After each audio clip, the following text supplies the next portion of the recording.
O professor Humberto fez graduação em Maringá, fez o mestrado no IMPA e fez o seu doutorado na PUC do Rio de Janeiro.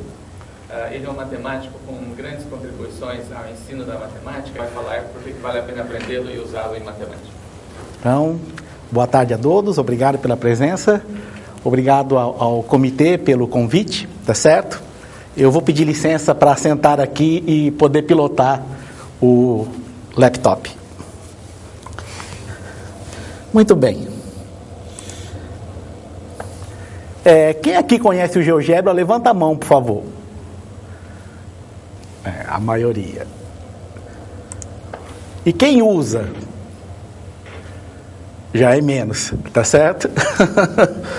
Bem, e esses softwares aqui? Cabri, quem conhece o Cabri? Cabri é mais antigo. Sketchpad, Régua e Compasso, o Maple, o Matemática, MATLAB, o MIPED e o Maxima. Bem, são vários softwares de matemática, né? Sendo que dessa lista aqui, tem apenas 2 que são gratuitos, né? O Régua e Compasso, tá certo? E o Maxima, né? Então, nesse cenário de softwares para matemática, né? O GeoGebra se põe como uma excelente opção, né? Então, o meu objetivo na conferência de hoje é justamente mostrar, tentar convencer vocês disso, né? Mas o que é o GeoGebra? Essa descrição aqui foi dada pelos próprios autores do programa, né? O GeoGebra é um software gratuito e multiplataforma de matemática dinâmica para todos os níveis de ensino. Ele integra geometria, álgebra, planilha eletrônica, gráficos, estatística e cálculo em um único ambiente fácil de usar, né? Então, para quem não conhece o GeoGebra, eu vou dar um curso de 5 minutos, né, do GeoGebra. Então, está aqui a interface gráfica, tá certo? Observe que eu estou executando o GeoGebra dentro de uma página de internet, tá certo?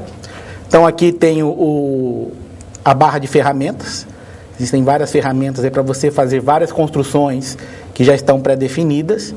Tem aqui o que a gente chama de janela de visualização. Tem aqui a janela de álgebra e tem um campo de entrada, tá certo? Então, isso aí são os elementos básicos do software. Então, vamos fazer uma construção bem simples para começar, né? Então, aqui estou com a ferramenta que cria ponto ativada.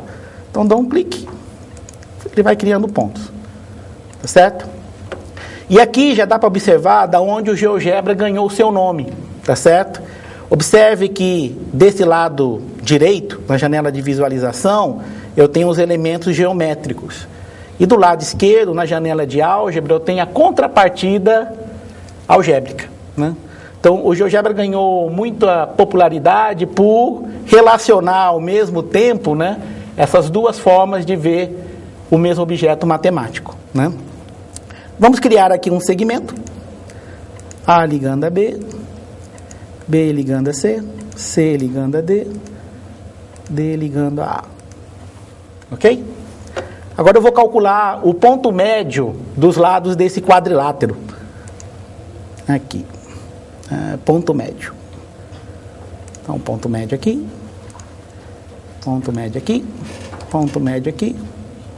Ponto médio aqui. Fácil. O que eu vou fazer agora? Eu vou criar o quadrilátero cujos vértices são os pontos médios desse outro quadrilátero. Então, vem aqui. Quero ligar E, F, G, H, I.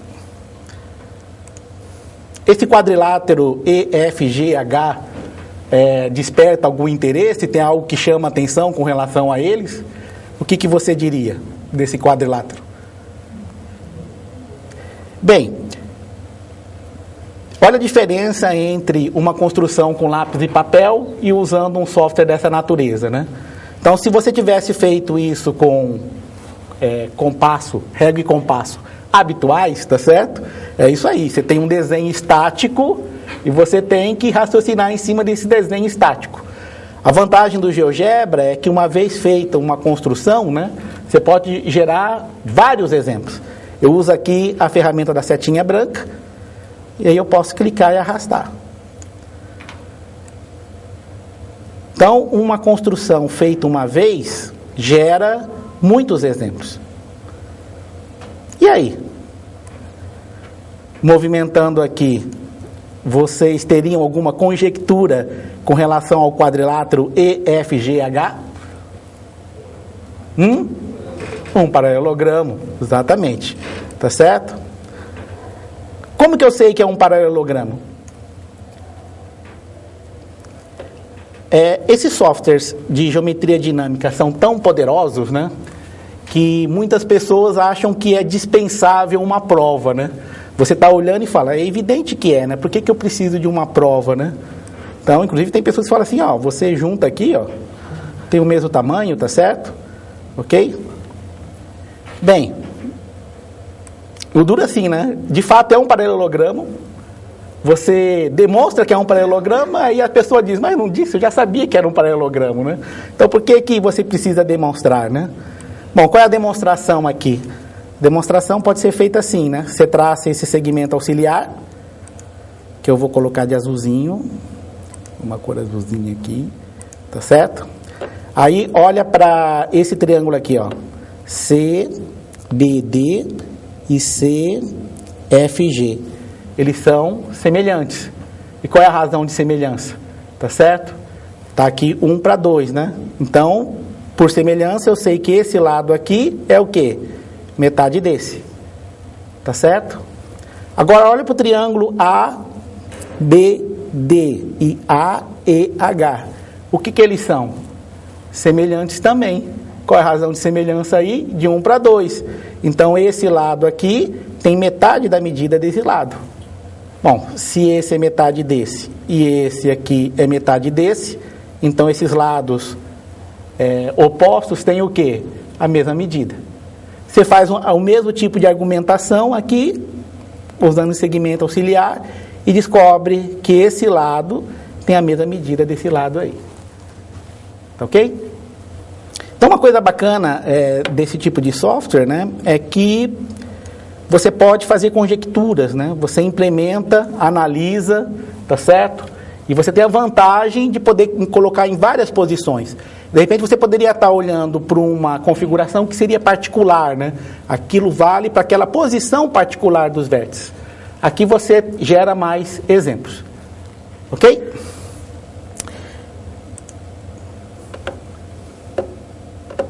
Tá assim, ops, um segundinho.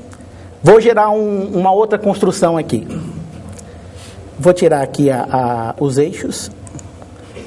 Tenho esse círculo aqui, tá certo? E tenho esse outro círculo aqui. Então, tem um círculo dentro do outro. Aí eu vou colocar um ponto em cima desse círculo menorzinho aí. Quando você cria um ponto em cima de uma curva, você só pode arrastar esse ponto em cima dessa curva. O que eu vou fazer agora? Eu vou traçar uma semi-reta, tá certo?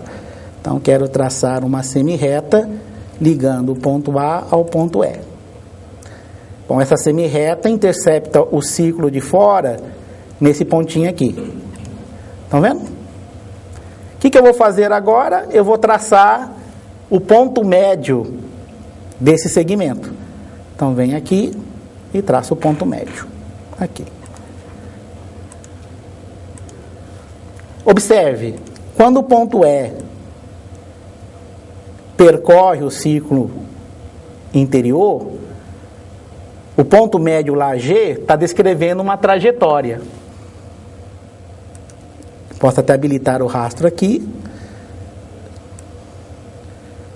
e observar a trajetória. Estão vendo?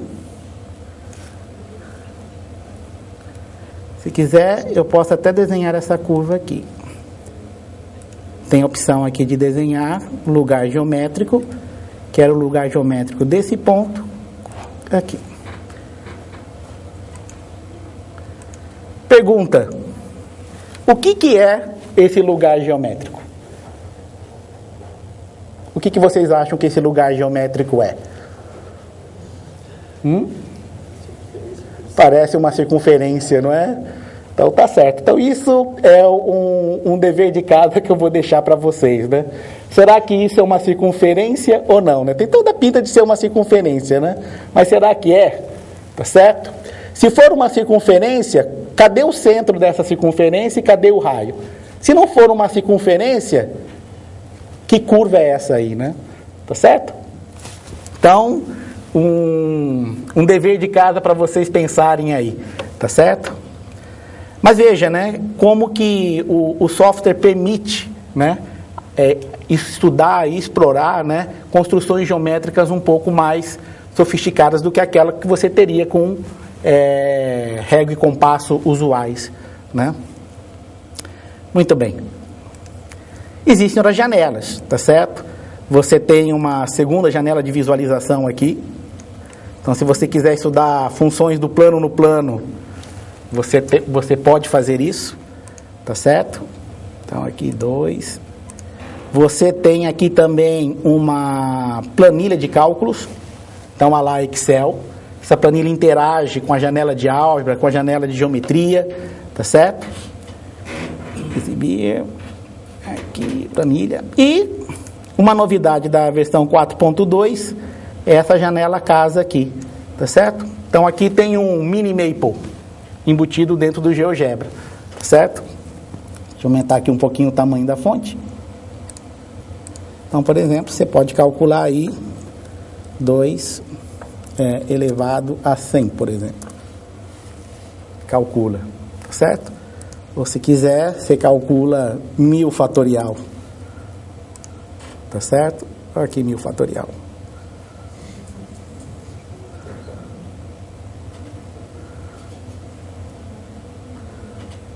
Estão observando que existem vários zeros no final de 1000 fatorial? Então, uma outra pergunta para você pensar para casa, né? Quantos zeros aparecem no final da expansão decimal de 1000 fatorial? Tá certo? A ideia é tentar responder isso sem ter que ficar contando um a um, né? Ou como um aluno meu já fez, né? Copiou isso para o Word, apagou o que não era zero e aí usou o Word para contar os zerinhos, né? Será que dá para saber quantos zeros aparecem no final da expansão decimal de 1000 fatorial sem ter que ficar contando, né? Muitos. Talvez esse comando ajude, né?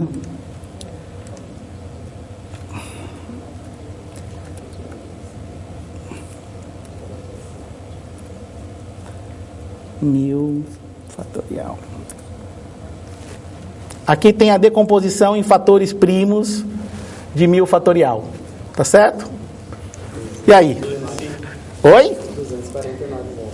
Por que 249 zeros? Porque tem mais 2 do que 5, então 2 do que 5, 10, exatamente. 249, Isso. Então tem um mini maple aí, tá certo? Então, respondendo a pergunta do companheiro ali, né? Ele calcula derivadas, calcula integrais, tá certo? Então, simplifica, né? Põe em evidência, calcula raízes, resolve sistemas, né? Então, esse foi uma das novidades dessa versão 4.2 aí. Então, observe como você tem vários ambientes integrados aqui, né? No software. Muito bem, vamos em frente. Dá para fazer construções bem interessantes, né? E praticar muita matemática. Aqui eu tenho um círculo de centro na origem, raio 2. E aqui eu tenho um ponto C. Tá certo? Eu vou criar um texto aqui. No texto eu vou colocar o seguinte. Quem está falando é o ponto ali C, tá? Eu estou no interior do círculo. Bom, essa frase é uma mentira para o ponto C aqui. Tá certo? Mas é uma verdade quando ele está aqui. Então eu gostaria que essa mensagem só aparecesse quando o ponto C estivesse de fato no interior do círculo, tá certo? O GeoGebra, ele tem o C, tem a condicional, tem um if, com o qual você consegue implementar questões desse tipo. Então eu dito a propriedade desse texto, tem aqui avançado, condição para exibir objeto. Qual é a condição para exibir o objeto, né? A distância do ponto C até a origem, tá certo? Tem que ser o quê? Menor do que 2. Então, x de A é abscissa, x de C é a abscissa do ponto C elevado ao quadrado mais a ordenada do ponto C elevado ao quadrado. Isso tem que ser menor do que quem? Que o raio do círculo C ao quadrado. Então, aqui, tá vendo? Parece bobinho, né? Deixa eu mostrar uma atividade mais interessante em cima dessa possibilidade. Aqui eu estou simulando um geoplano no GeoGebra. O que é um geoplano, né? Você tem essas posições aqui da malha e você só consegue colocar os vértices do triângulo sobre essas interseções. Dito de outra maneira, as coordenadas dos vértices aí são sempre o quê? Números inteiros. E observe que o GeoGebra aqui, ele está classificando para mim o triângulo com relação aos lados e com relação aos ângulos. E aí uma pergunta que você pode fazer é: quais são os tipos de triângulo que eu consigo construir no geoplano? Tá certo? Então, certamente eu consigo um escaleno acutângulo, tá certo? Eu consigo um escaleno retângulo e, se quiser, um escaleno obtusângulo, tá certo? Vamos ver isósceles. Será que eu consigo um isósceles retângulo? Tá aqui, tá certo? Será que eu consigo um isósceles acutângulo? Aqui. Será que eu consigo um isósceles obtusângulo? Tá aqui, tá certo? Que triângulo vocês estão sentindo falta na minha exposição aqui? Equilátero. Então aí vem uma perguntinha, né? Será que dá para montar um triângulo equilátero cujos vértices têm coordenadas inteiras? Se tem, aonde que eu coloco aqui as coordenadas dos vértices? Se não tem, não tem porquê.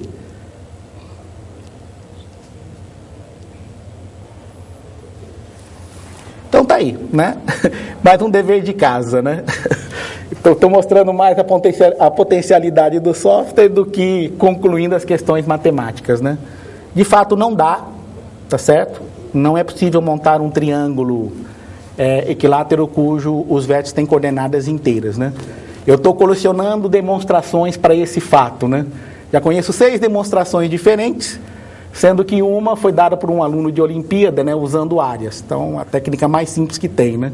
Você usa aí um argumento de área e mostra que não dá, né? Dá para usar teorema de Pique, dá para usar números complexos, né?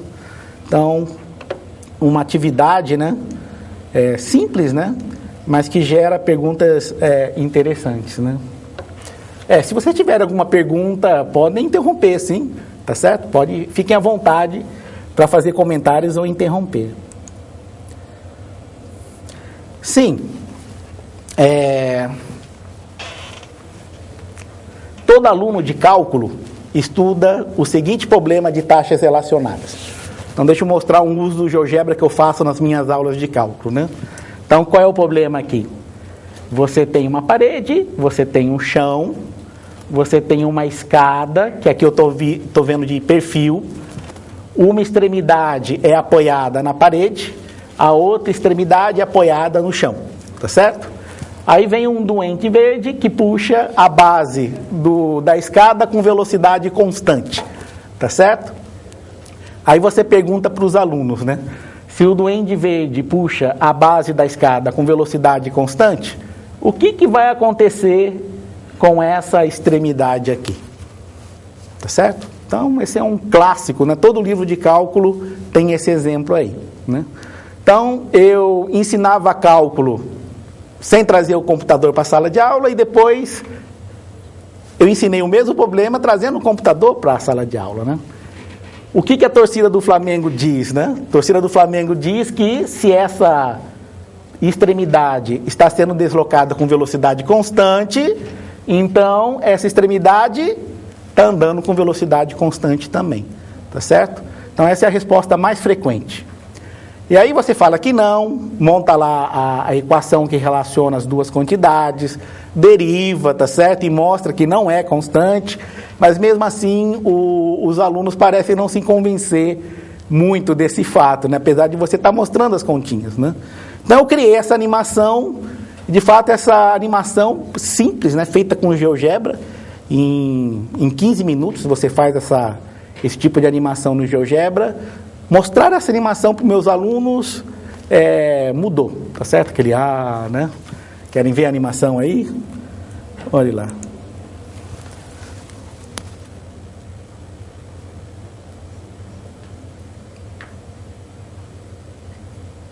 Então tá aí, ó. Então não é a outra extremidade não anda com velocidade constante, tá certo? E aí vem a segunda pergunta, né? Que em geral os livros de cálculo não falam, né? Tá. Essa base aqui está andando com velocidade constante. Pela animação, né? Você vê que essa outra extremidade apoiada na parede, ela está acelerando. Qual é a velocidade dessa extremidade aqui, quando essa outra extremidade está perto de 10, que é o comprimento da escada? Tá certo? Aqui eu vou exibir para vocês o gráfico de x em função do tempo e o gráfico de y em função do tempo. Então, se vocês observarem, né? Também você faz a conta, né? Você faz a conta e mostra. Vou parar aqui.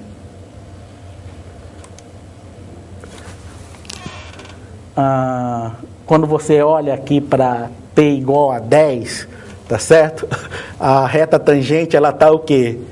Vertical. Isso significa que quando t está muito próximo, quando essa extremidade está muito próximo de 10, essa velocidade aqui está indo para onde? Para infinito. E pode? Se você acredita na teoria da relatividade de Einstein, não pode, né? Então, moral da história, esse tipo de exemplo é um exemplo de brincadeira, né? Escadas não caem assim, ou a teoria da relatividade está errada, né? Mas é isso, né? Então, eu uso muito o GeoGebra nas minhas aulas para criar animações, para criar ilustrações, né? Você poder interagir, ver vários exemplos, né? E isso eu faço na minha sala de aula, que é mais fácil. Eu não levo todo mundo para o laboratório. Levar todo mundo para o laboratório é muito complicado, tá certo? Até o tempo de você se deslocar, até o tempo de todos os computadores estarem direitinho, né? Tudo funcionando direitinho. Eu faço como eu estou fazendo aqui agora, né? Eu trago um laptop com um datashow para fazer essas ilustrações, né? Ilustrações que são difíceis de serem feitas com quadro e giz, tá certo? Sim,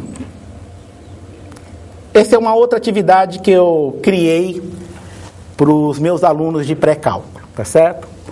Então, a ideia é tentar criar uma animação que promova o conceito de dois segmentos incomensuráveis. Lembram da definição de quando dois segmentos são comensuráveis ou eles são incomensuráveis? Quando que dois segmentos são comensuráveis? Quando você pode dividir eles numa parte que K sobre P, tendo K e P pertencendo aos inteiros. Entendeu? Alguém entendeu? Segmento. Sim, vai lá. Vocês podem pegar uma parte e vão botar dividir o segmento P e o segmento K em partes pequenas, tendo que dividir nos dois, vai dar um número inteiro de partes. O segmento tem que estar certinho. Isso. Tá mirando na linha do gol. Tá mirando na linha do gol, tá certo? Deixa eu colocar a definição aqui, né? Então vejam, tem dois segmentos aqui. Tem o segmento CD e tem o segmento AB. Tá certo? Quando que esses dois segmentos são comensuráveis, né? Se existe um segmento, no caso aqui eu estou chamando de W, que cabe um número inteiro de vezes em CD e cabe um número inteiro de vezes em quem? Em AB. Então, essa é a definição de dois segmentos comensuráveis. Se você tem uma unidade que você consegue medir os dois segmentos simultaneamente, o número inteiro de vezes. Tá ok? Então, observe. Aqui você tem dois controles. Você tem o N e você tem o M, né? O que o N faz? O N diz assim, ó, eu vou querer dividir CD em duas partes iguais.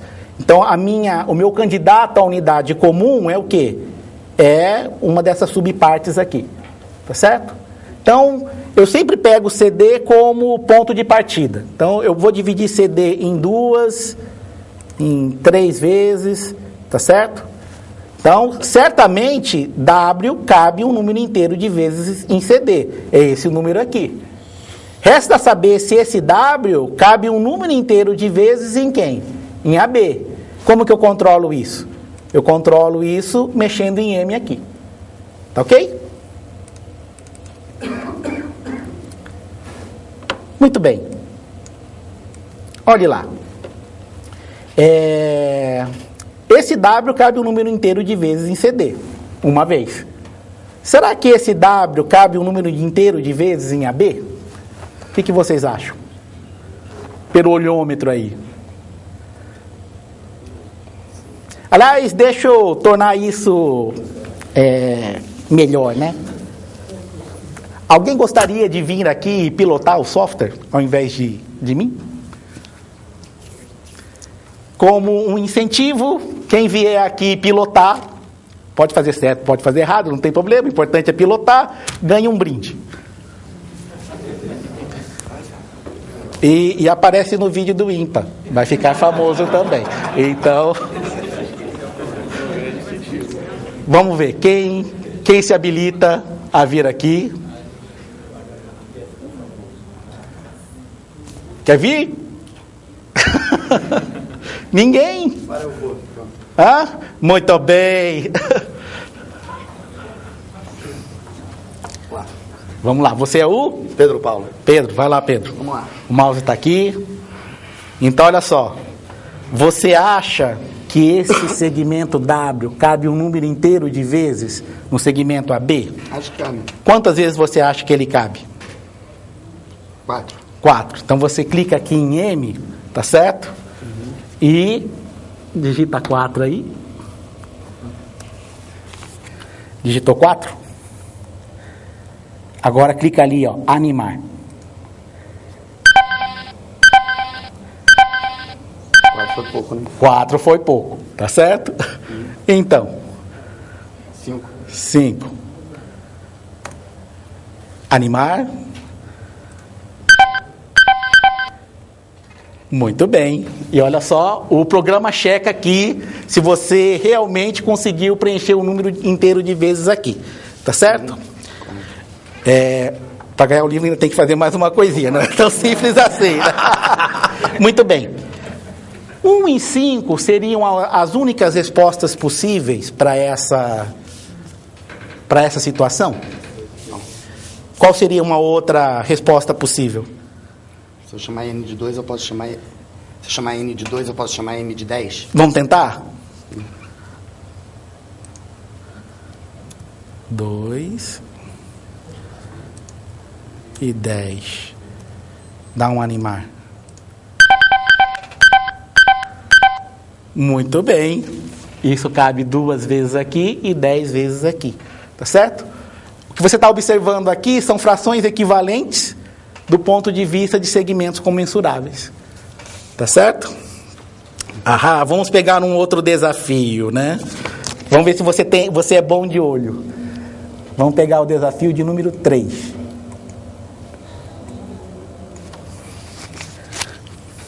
Já ganhou o livro, tá certo? Fique tranquilo. E aí?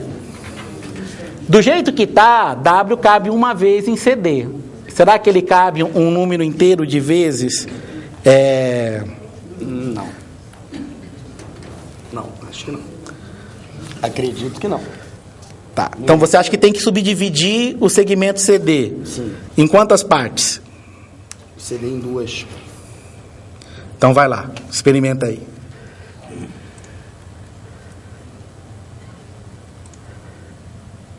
Duas vezes. Mas quantas vezes você vai querer colocar? Aí eu colocaria em 5 aqui. 5. Então dá um Enter. Ou vai animar? Dá um enter. Se você quiser um enter, ele... Ai, que eu não dei enter aqui. Tá. Vamos ver. Vamos animar? Uhum. Muito bem, estamos indo bem, muito bem. Vamos agora para o desafio 6.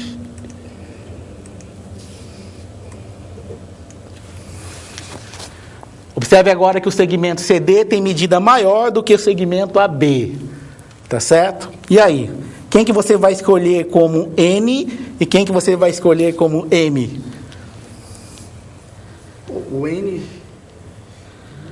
Chute, né? O N eu chamaria de 4 e o M de 3. Vai lá.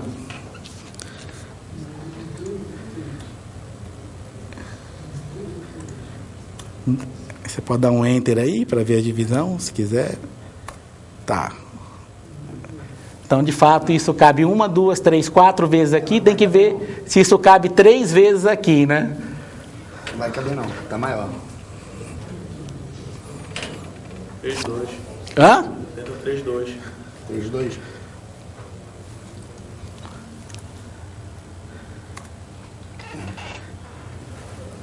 E aqui você vai colocar 2 no M. Vamos ver. Pode animar? Pode animar. Muito bem. Vamos agora para um bem difícil. Os últimos são os piores.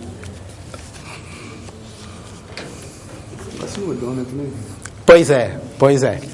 É claro que isso tem limitações, né? Tá certo? Ainda mais se eu começar a colocar segmentos que são incomensuráveis. Na verdade, eu nunca vou conseguir no GeoGebra colocar segmentos incomensuráveis. Por quê? Porque todos os cálculos que estão aí são numéricos, né? Então, se eu entro, por exemplo, com π, GeoGebra não entende π, ele entende uma aproximação de π com 15 casas decimais. Tá certo? Tem esse cuidado aí, né? Mas a minha experiência mostrou que esse tipo de exercício, tá certo? Ajudou a solidificar o conceito de segmentos comensuráveis e incomensuráveis. Só essa ideia de você no olho tentar ver se cabe mais, se cabe menos, tá certo? O programa dando o retorno para você. Vai lá, no olhômetro. Tá 3.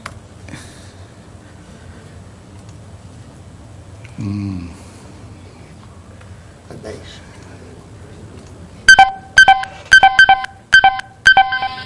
Passou um pouquinho. Quase. É isso. Coloca 7,22.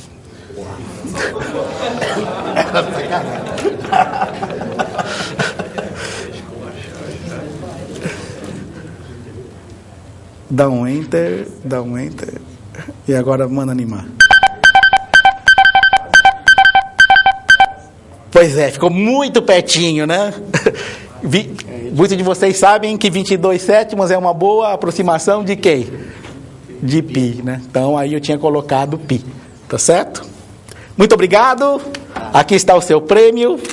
Obrigado. Aqui, ó. Não quiseram ver, azar de vocês, né? Obrigado.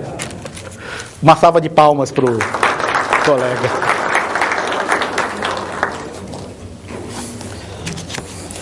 Veja, né? Tente fazer isso com quadrigiz. É meio complicado, né?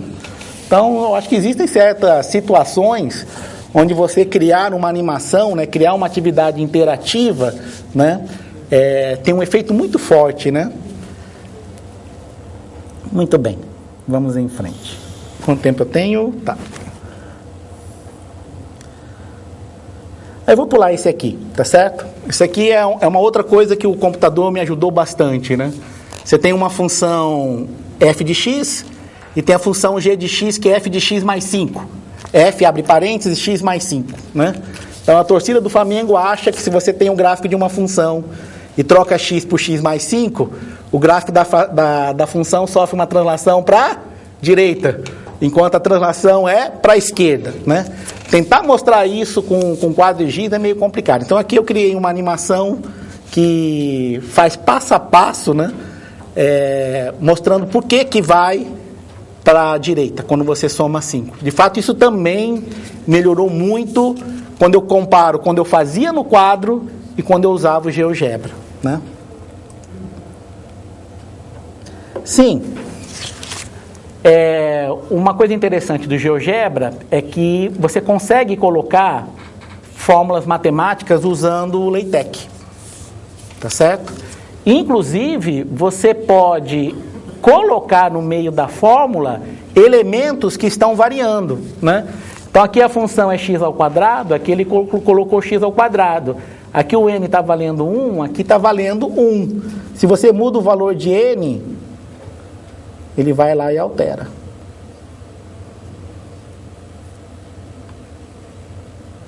Então, para você introduzir somas de Riemann, né? Essa animação simplesinha, você faz em 5 minutos no GeoGebra, tá certo? Ela tem um poder visual, né? Um poder de imagem que é impressionante, tá certo? Se fosse no quadro, de repente você faz com 3 retângulos, talvez faz com 5 e parou, né? Então aqui você consegue fazer com mais e tem um apelo visual mais forte. Sim, olha uma outra atividade que seria muito complicado fazer no quadro, né? Isso aqui é uma demonstração sem palavra.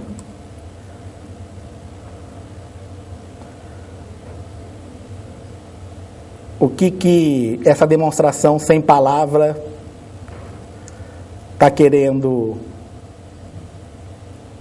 demonstrar, né?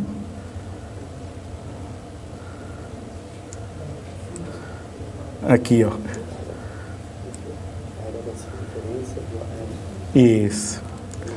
Posso até colocar aqui, ó, exibir uma dica, né?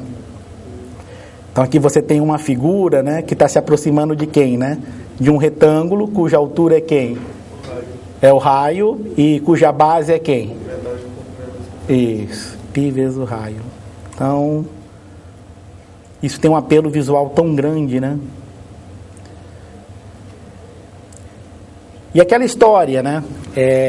A comunidade do GeoGebra está crescendo. Você não precisa reinventar a roda, tá certo? Então, existe uma comunidade, existe um banco de atividades que você pode usar, adaptar, tá certo? Então, vai querer explicar, está trabalhando geometria e quer fazer uma demonstração sem palavras com relação à área do círculo, né? Então, usa essa atividade. Isso aqui eu fiz, isso aqui faz parte de um conjunto de atividades que eu fiz para a Secretaria de Educação do Estado da Bahia, que tenta contextualizar funções trigonométricas no ensino médio. E essa contextualização é via análise de Fourier, né? Mais ainda, né? Você pegar as funções trigonométricas e gerar uma função e pouca volta, porque a gente sabe que a volta precisa do quê? De integral, né? Mas o GeoGebra tem esse recurso, você pode tocar uma função, tá certo? Então, a função é assim, ó, A1 seno de 2K1 πx1 mais C1, A2 seno de 2K2 πx mais C2. Então, você escolhe aqui as amplitudes, as frequências e as fases, tá certo? E pede para ele tocar.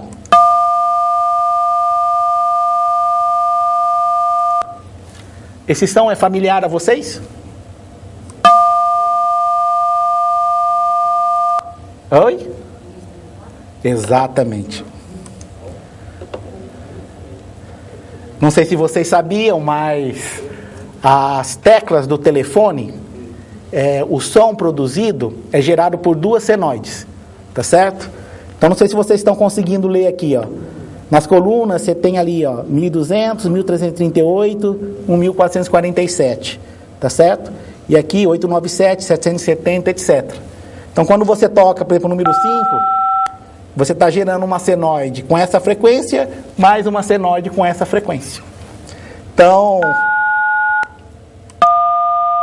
no aparelhinho de celular do aluno, né, ele tem bem perto soma de 2 senoides, né?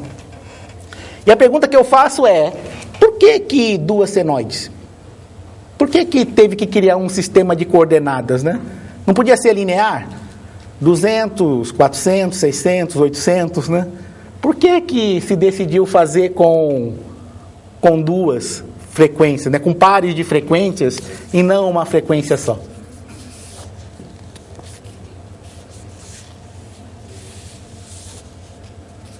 eu andei procurando sobre isso, né? E uma resposta que eu encontrei é o seguinte: para você não tentar enganar os... Imagine que fosse uma frequência só, né? Então você poderia cantar e a sua voz enganar o sistema, tá certo? Se você não é um monge tibetano, você não consegue dar um acorde, você não consegue tocar duas notas ao mesmo tempo, né? No HTEM que teve semana passada, um professor me disse que teve um apito americano, tinha um cereal que vinha com um apito, e parece que esse apito conseguia emitir os dois sinais aí e enganar o sistema de telefonia, né? Oi?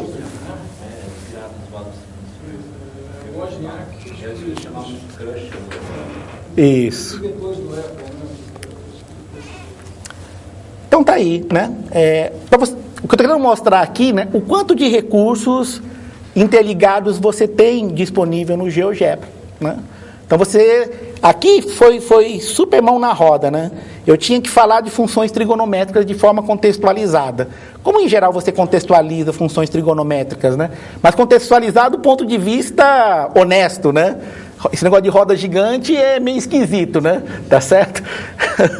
Aqui, estudar análise de Fourier, né? Usar funções trigonométricas para estudar sinais, é uma coisa bem forte, né? E aí você pergunta para os alunos, né? Por que você não consegue ouvir x ao quadrado, né? Você pede para o GeoGebra tocar a função x ao quadrado, por que você não ouve nada, né?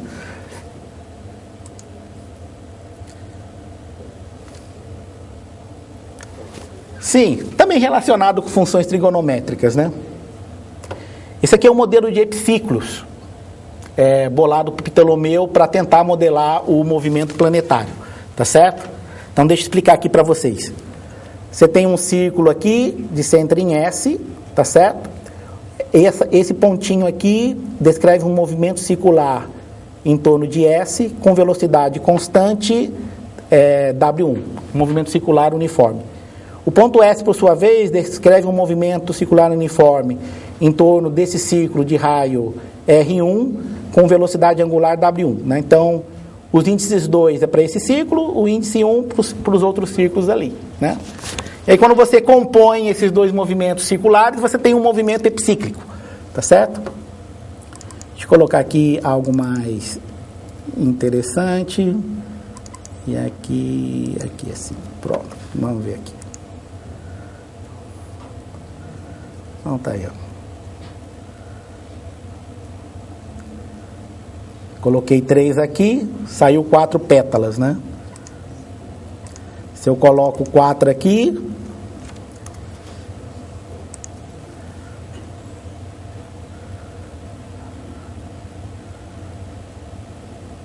saem 5 pétalas, né? Se eu coloco π aqui, o que vai acontecer, né? Não sei se vocês observaram que a curva era periódica, ela se fecha, né? Então,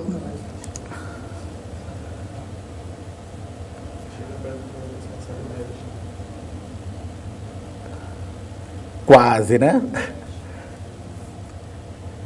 Bem, é um resultado de que esse movimento epicíclico é periódico, é fechado, né?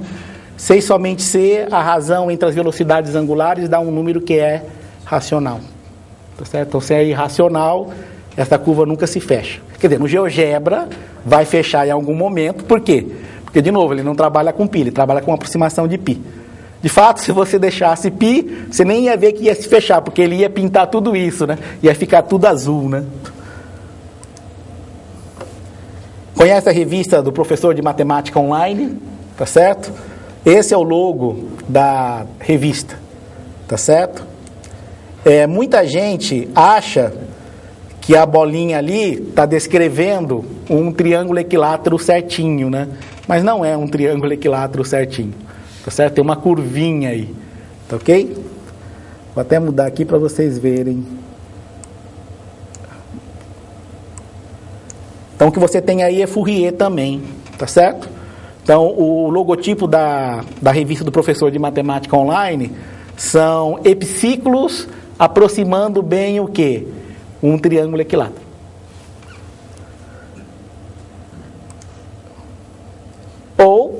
se você quiser.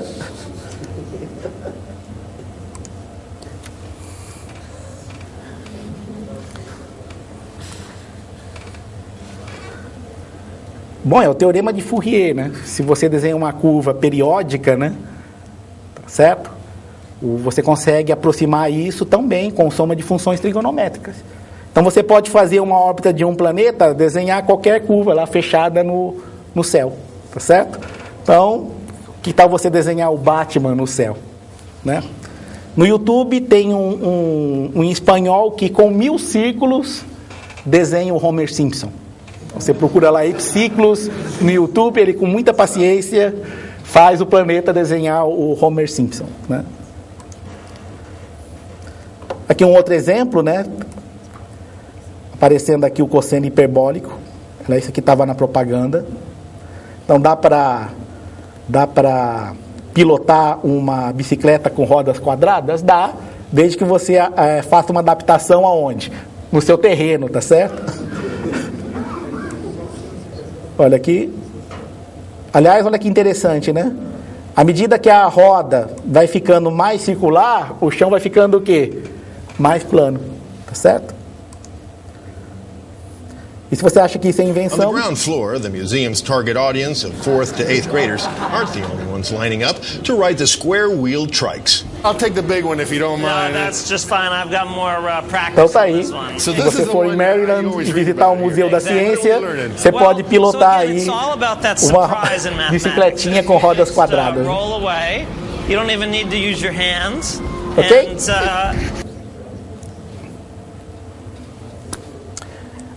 Esse aqui é uma aplicação da planilha, tá certo? Então, eu quero fazer o bilhar num quadrado, tá certo? Então, você dá um ângulo θ aqui, aí é aquela história, né? Bate, quica com ângulo de incidência, de saída igual a ângulo de entrada, tá certo? Então, vamos pegar aqui como ângulo arco tangente de meio. Que é isso aí. Você manda animar, encaçapou. Tá certo?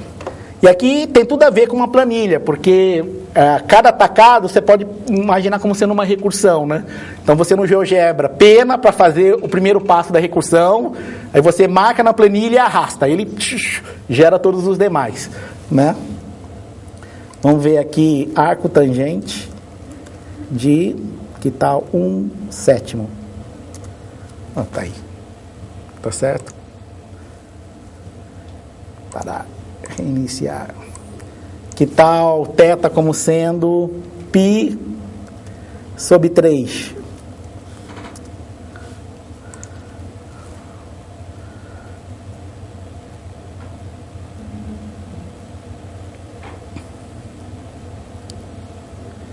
E aí, será que encaçapa?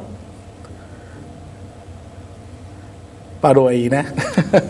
Aí isso é uma outra situação onde você tem uma manifestação de números irracionais, né?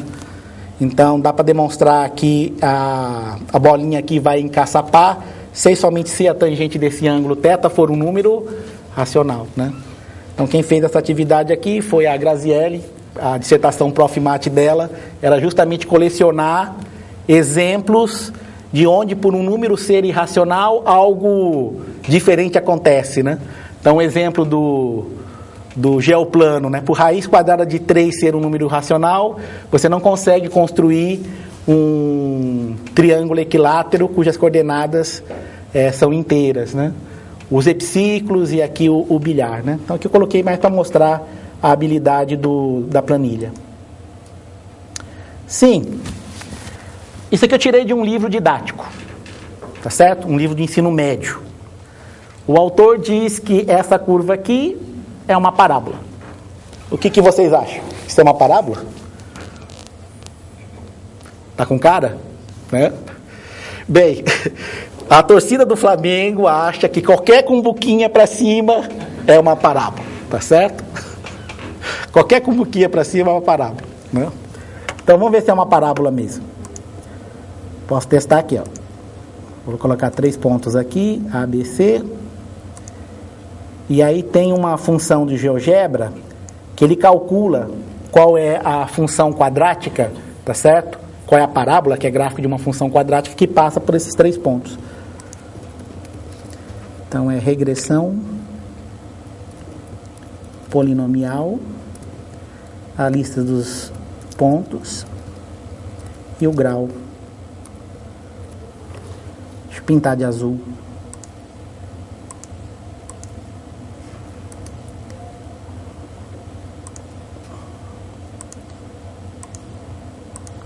Aqui, ó. Não tem jeito. Isso não é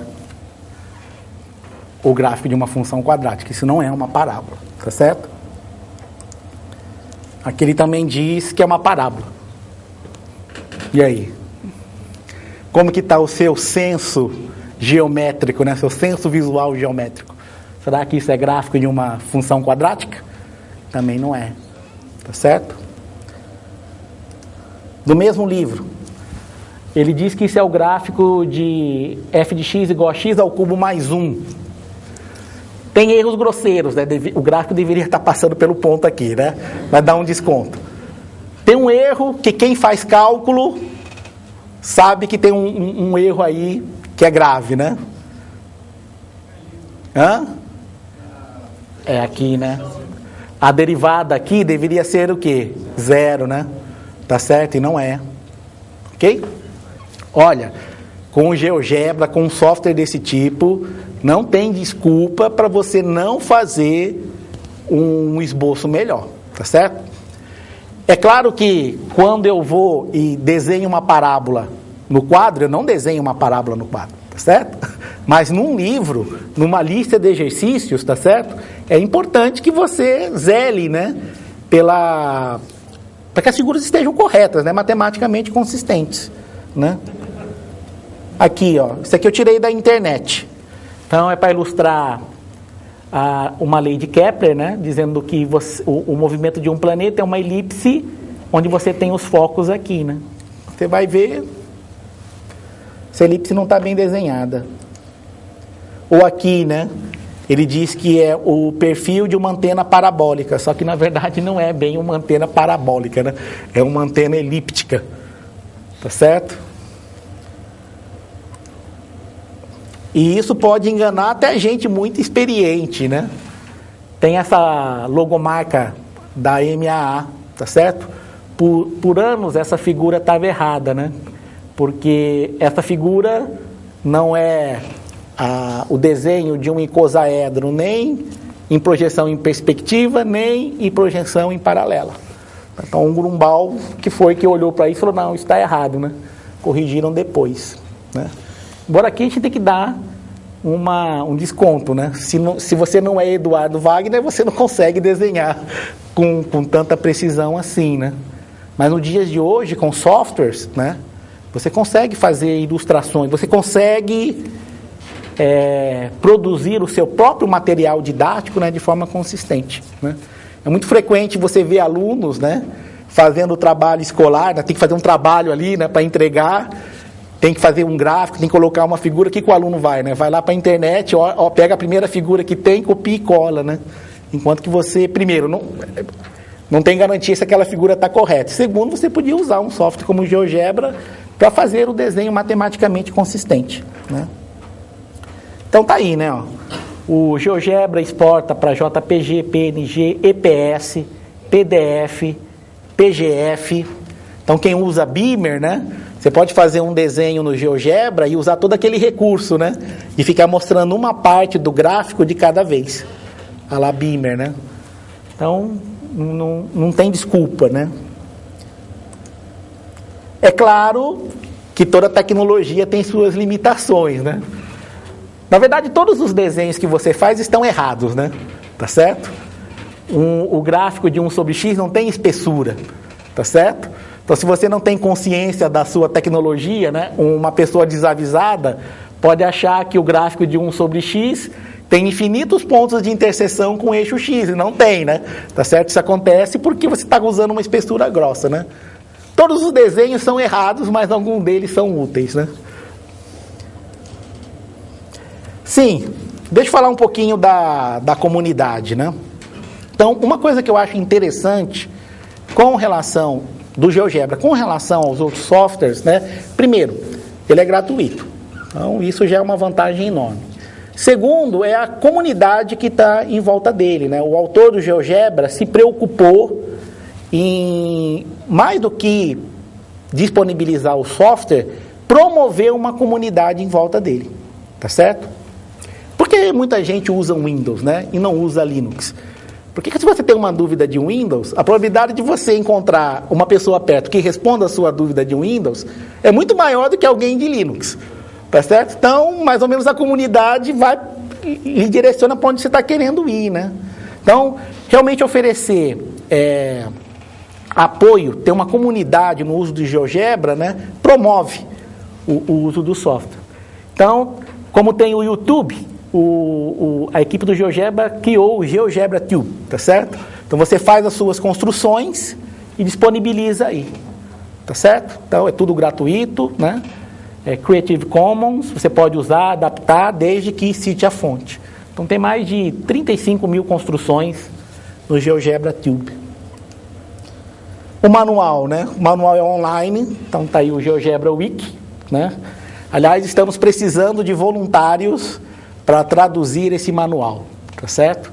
Então, é uma coisa assim gigantesca, né? Traduzir a interface gráfica do programa já é uma coisa não trivial. E traduzir o manual, então, precisamos de colaboração, né? Quem tiver interessado, entre em contato com a gente, né?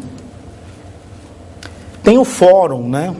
Então, se você tem alguma dúvida, observação, achou um defeito no software, tem uma sugestão, então você tem um fórum onde você pode registrar a sua sugestão, a sua dúvida. Isso é uma outra coisa fantástica, né? Porque eles realmente ouvem a comunidade. Então, se você está usando e está sentindo falta de algum recurso, né? Se de fato isso é uma coisa assim que ajuda muito, né? Eles vão e implementam. Já dei várias sugestões que foram atendidas pelos programadores, né?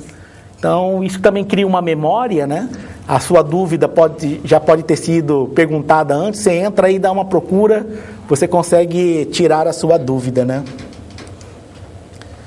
Outra coisa bacana que eles fizeram são esses institutos GeoGebra, tá certo? Então, a ideia é criar parcerias locais. Então, se você tem na sua universidade, na sua escola, né, você tem um grupo de pessoas que usa o GeoGebra e gostaria de ajudar a sua comunidade local com relação ao GeoGebra, você faz o quê? Você cria o seu instituto. Então, institutos diferentes têm objetivos diferentes, né? Sendo que a principal é oferecer apoio, oferecer suporte à comunidade local, né? A vantagem de você ter um Instituto GeoGebra, digamos assim, né? Por que eu faço um Instituto GeoGebra? Por que eu monto um, né? Que você tem um contato direto com o pessoal, tá certo? Com a equipe lá na Áustria, né?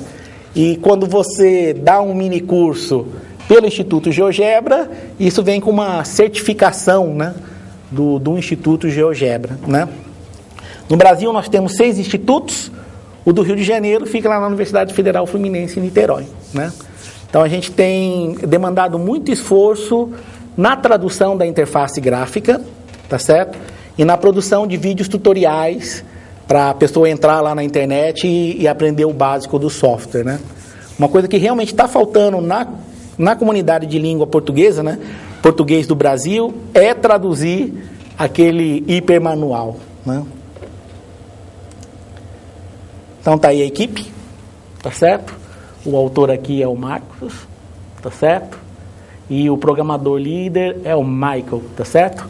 O curioso do programador líder, o Michael, que ele é professor de escola secundária, né? É um professor de escola secundária de matemática e é o chefe aí da parte de programação do GeoGebra. Tá aí a outra parte da equipe, uma equipe grande, tá certo? Qual é a novidade? Deixa eu contar as novidades, né? Então, em agosto, vai ser lançada oficialmente a versão 4.4 e a característica dessa versão 4.4 é que vai ser realmente multiplataforma, né? Então, quem tem um tablet vai poder usar uma versão nativa né, rápida do GeoGebra para tablet. Então, meu tablet está aí, eu já instalei uma versão beta aí. Então, vai ter para iPad, etc. Né? Então, bom, isso por quê, né? Porque Java está morrendo, né? Então, Java e Flash tá em declínio, a onda tecnológica do momento é HTML5. Então, para ver como que eles ficam atentos, né? Já está tendo toda uma vertente de migrar o GeoGebra que está escrito em Java para HTML5, né? A versão 5, que deve sair no final do mês, deve incluir a versão 3D, tá certo? Você vai ter o GeoGebra com capacidades 3D e a linguagem de programação Python, né? Uma reflexão que eu deixo aqui é com relação ao seguinte, né? Muitos cursos de licenciatura ainda fazem com que os alunos de licenciatura, né, aprendam Fortran, Pascal, OC e para nisso, né? Eu não sei se com um software com tantas possibilidades, né, gratuito, se não é hora de pensar em algo mais direcionado mesmo, né, algo que possa ser usado mais diretamente na prática do futuro professor, né? Então é isso aí. Esse é meu endereço na página na internet. Temos um grupo no Facebook, é só procurar lá GeoGebra Brasil. E eu agradeço a presença e a atenção de todos, né?